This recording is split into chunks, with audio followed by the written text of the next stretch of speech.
নমস্কার বন্ধুরা, তোমরা সবাই কেমন আছো? আশা করি ভালো আছো।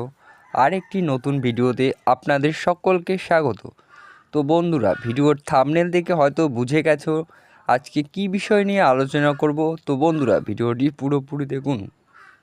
রাজ্যের মুখ্যমন্ত্রী মাননীয় মমতা বন্দ্যোপাধ্যায় ঘোষণা করেছেন সমষ্টি প্রকল্প। এই প্রকল্পে প্রতি মাসে 5,000 টাকা করে ভাতা পাবেন। তো বন্ধুরা, লক্ষ্মীর ভাণ্ডার থেকে শুরু করে কন্যাশ্রী, যুবশ্রী, স্বাস্থ্যসাথী এবং চাষি ভাইদের জন্য কৃষক বন্ধু থেকে শুরু করে একের পর এক জনদরদি প্রকল্পের মধ্য দিয়ে ইতিমধ্যে চমক দিয়েছেন। এবার আর একটি নতুন চমক পরিযায়ী শ্রমিকদের জন্য, তা হলো সমষ্টি প্রকল্প।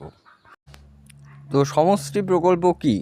তো বাইরে থেকে যে সমস্ত পরিযায়ী শ্রমিকরা বাংলায় আবার ফিরে এসেছেন, তারা যতদিন না কাজ পাচ্ছেন, তারা মাসে মাসে অর্থাৎ এক বছরে মাসে 5,000 টাকা করে এককালীন ভাতা পাবেন।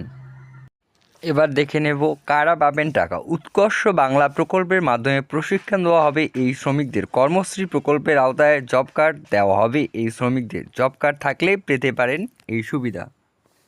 সুবিধাভোগীর সংখ্যা মুখ্যমন্ত্রী জানান, বাংলায় প্রায় 22,40,000 পরিযায়ী শ্রমিক এই প্রকল্পের সুবিধা পাবেন। তবে আগামী দিনে যারা এই প্রকল্পে নিজের নাম নথিভুক্ত করবেন, তারাও এই প্রকল্পের সুবিধা পাবেন। এরপর আসা যাক বন্ধুরা, কিভাবে আবেদন করবেন।